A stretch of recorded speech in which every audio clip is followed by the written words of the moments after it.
എനിക്ക് ഇഷ്ടമില്ലാത്ത ഒരു ജോലിയാണ് ഈ തേങ്ങ തിരുകുന്നത്. അയ്യോ, വളരെ കഷ്ടമാണ്. ഇതാ കണ്ടില്ല, രാവിലെ കയ്യെ വെട്ടി. എന്തുകൊണ്ട് ഇറച്ചിയൊക്കെ വെട്ടാൻ വേണ്ടി കത്തി ഷാർപ്പാക്കി വെച്ചാൽ അത് എൻ്റെ കൈനെ വെട്ടിക്കൊണ്ടേയിരിക്കുകയാണ്. എന്താണെന്ന് അറിഞ്ഞുകൂടാ. ഇത് ജീരക വെള്ളത്തിന് വേണ്ടിയാണ്. എനിക്ക് ഫീവർ ആയതുകൊണ്ട് കുറച്ച് ജീരക വെള്ളം ഇട്ട് കുടിച്ചാൽ ബോഡി കുറച്ച് കൂളിംഗ് ആയിരിക്കും. അതിന് വേണ്ടിയാണ്.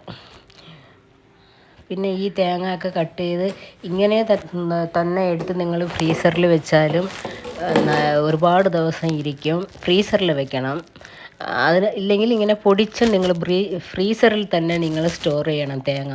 ഇല്ലെങ്കിൽ താഴത്തെ അവിടെയൊക്കെ വെജിറ്റബിൾസൊക്കെ വെക്കുന്ന എടുത്ത് വെച്ചെങ്കിൽ പെട്ടെന്ന് ഇല്ലാതായി പോകും. അപ്പോൾ ഞാൻ ഇന്നൊരു വറുത്തരച്ച മുട്ടക്കറി വെക്കാൻ പോയതാണ്. ഞങ്ങൾക്ക് മീനൊന്നും കിട്ടിയില്ല. അപ്പോൾ വറുത്തരച്ച മുട്ടക്കറി എങ്ങനെയാണ് വെക്കുന്നതെന്ന് നിങ്ങൾ ഈ വീഡിയോയിൽ കാണാം. അപ്പം ജീരക വെള്ളമൊക്കെ റെഡിയായി. ഈ ജീരക വെള്ളമൊക്കെ വല്ലപ്പോഴൊക്കെ കുടിക്കുന്നതൊക്കെ വളരെ നല്ലതാണ്. ജീരകം എന്ന് പറഞ്ഞാൽ നമ്മുടെ ശരീരത്തിൽ നമ്മളെ കൊളസ്ട്രോളൊക്കെ കൺട്രോൾ ചെയ്യാനൊക്കെ വളരെ നല്ലതാണ്. അപ്പം ഈ മുട്ടക്കറിക്കുള്ള തേങ്ങ ഇങ്ങനെ വറുത്തോണ്ടിരിക്കുകയാണ്. അപ്പോൾ അതിന് മഞ്ഞൾപ്പൊടി, മുളക് പൊടി, പെരിഞ്ചീരപ്പൊടി, മല്ലിപ്പൊടി ലൈറ്റ്. മല്ലിപ്പൊടി ഇപ്പോൾ ഈ ഇറച്ചിക്കറിയിലായാലും മല്ലിപ്പൊടി ഒരുപാട് യൂസ് ചെയ്യരുത്. മല്ലിപ്പൊടി യൂസ് ചെയ്താൽ ഒരുപാട് കയ്പ്പായിരിക്കും. അത് കഴിക്കാൻ നമുക്ക് ഒരു ടേസ്റ്റ് ഇരിക്കില്ല. അപ്പോൾ ഇതിപ്പോൾ ഞാൻ ഇന്ന് രാവിലത്തേക്ക് ഒരു പൊടി ചമ്മന്തി റെഡി ചെയ്യാമെന്ന് വിചാരിച്ചു. ആ പൊടി ചമ്മന്തിക്ക് വേണ്ടിയാണ് ഇപ്പോൾ ഇത് എടുക്കുന്നത്. ഇത് കേരളയിലൊക്കെ ഫേമസ് ആയ ഒരു ചമ്മന്തിയാണ് പൊടി ചമ്മന്തി. ഇപ്പോൾ ഇന്ന് 1-2-3 ദിവസം കൊണ്ട് ഞാൻ സിമ്പിളായിട്ടാണ് ഇവിടെ കുക്കിങ്ങൊക്കെ വന്ന് ചെയ്യുന്നത്. കാരണം ഒട്ടും വയ്യ. വേറെ ആരായിരുന്നാലും ഹോട്ടലിൽ നിന്ന് വന്ന് വാങ്ങിച്ച് കഴിക്കത്തേ ഉള്ളൂ. എനിക്ക് ഹോട്ടലിൽ കഴിക്കാൻ ഇഷ്ടമില്ലാത്തത് കൊണ്ട് വയ്യെങ്കിലും ഞാൻ എഴുതിച്ച് വന്ന് എന്തെങ്കിലും നമ്മൾ ചെയ്ത് കഴിക്കാം. കാരണം സുഖമില്ലാതിരിക്കുമ്പം അത് ഹോട്ടലിലൊന്നും കൂടെ വാങ്ങിച്ച് കഴിച്ചാൽ ഒട്ടും ഇല്ല, നമ്മൾ ഒന്നിനും പറ്റാതായിപ്പോവും. അതുകൊണ്ട് വയ്യെങ്കിലും എഴുതിച്ച് വന്ന് ഞാനിങ്ങനെ കുക്ക് ചെയ്യുകയാണ്. എന്തെങ്കിലും സിമ്പിളായിട്ടെങ്കിലും ചെയ്ത് കഴിക്കാമെന്ന്. കാരണം നമ്മുടെ ഈ പെണ്ണുങ്ങളുടെയൊക്കെ ഒരു ഗതികേടെ കാരണം ഒരു 2 ദിവസം പനിയായാൽ പോലും നമുക്ക് റെസ്റ്റ് എടുക്കാൻ പറ്റത്തില്ല. പിന്നെ ഹോട്ടലിൽ നിന്നൊക്കെ വാങ്ങിച്ച് കഴിച്ച് പരിചയമുള്ളവർക്ക് പ്രശ്നമില്ല. അവർ ഹോട്ടലിൽ നിന്ന് വാങ്ങിച്ച് കഴിച്ചിട്ട് റെസ്റ്റ് എടുക്കും. എനിക്ക് ഹോട്ടലിൽ കഴിക്കുന്നതും എന്നെ കൊല്ലുന്നതും രണ്ടും എനിക്ക് ഒരേപോലെയാണ്. കാരണം എനിക്ക് ഒട്ടും ഇഷ്ടമില്ലാത്ത ഒരു കാര്യമാണ്. ഒട്ടും വയ്യെങ്കിൽ ഞാനൊരു കഞ്ഞി അങ്ങ് വയ്ക്കും.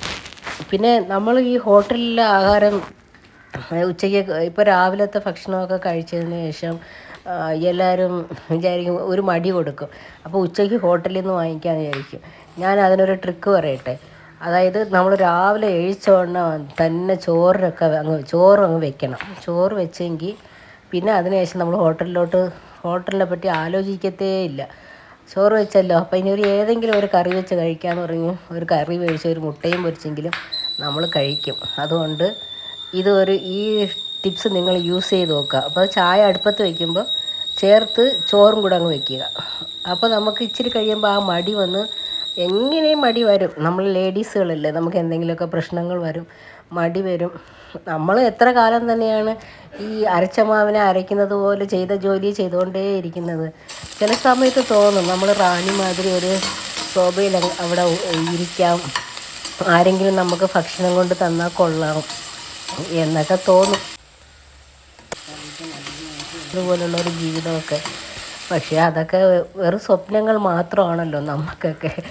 ഞാനാണെങ്കിൽ കൊച്ചു കുട്ടി മുതലേ ഞാൻ ജോലി ചെയ്യുന്നതാണ്. എന്നെക്കൊണ്ട് എൻ്റെ അമ്മൂമ്മയൊക്കെ വന്ന് വെറുതെ ഇരിക്കാനേ പറയത്തില്ല. മുറ്റം തൂക്കണം, വെളിയിൽ തൂക്കണം, അവിടെ തൂക്കണം, ഇവിടെ തൂക്കണമെന്ന് ഒരു നേരം നമ്മളെ ചുമ്മാവേ ഇരിക്കാൻ വിടില്ല. അപ്പം മുതലേ ഈ ജോലി ചെയ്യുകയാണ്.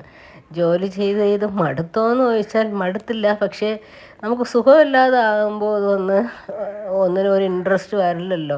അത് എല്ലാവർക്കും അങ്ങനെയാണല്ലോ. അപ്പം മുട്ടക്കറി, ഇപ്പോൾ ഈ മുട്ടക്കറിയിൽ ഞാനൊരു മുട്ട ഉടച്ചൊഴിച്ചിരിക്കുന്നത്. അത് എന്തിനാണെന്നറിയാമോ? അപ്പോൾ തന്നെ ആ മുട്ടയുടെ ഫ്ലേവർ വന്ന് ആ കറിയിലിരിക്കുകയുള്ളൂ. മുട്ടക്കറിയുടെ ഒരു ഫ്ലേവർ വേണമല്ലോ. അപ്പോൾ എന്താണ് നമ്മൾ ഉദ്ദേശിക്കുന്നോ അതിൻ്റെ ഫ്ലേവർ നമുക്ക് തീർച്ചയായിട്ടും അതിൽ വേണം. അപ്പം അതിന് ഒരേ ഒരു മുട്ട ഉടച്ചൊഴിച്ചിട്ട് നല്ല തിളപ്പിച്ചതിന് ശേഷം ഈ പുഴുങ്ങിയ മുട്ട എത്രയും ഞാൻ അതിലിടുകയാണ്.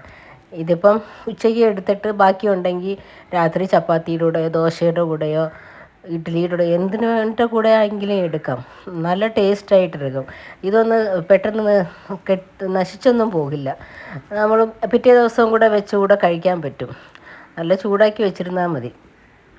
പിന്നെ ഒരുപാട് കറികളും കാര്യങ്ങളും ഒക്കെ ചെയ്യുമ്പം നമുക്ക് ഗ്യാസും വേസ്റ്റാണ്. പിന്നെ അത് ഫ്രിഡ്ജിലോട്ട് സ്റ്റോർ ചെയ്യുമ്പം ഫ്രിഡ്ജിനും കറണ്ടും വേസ്റ്റാണ്.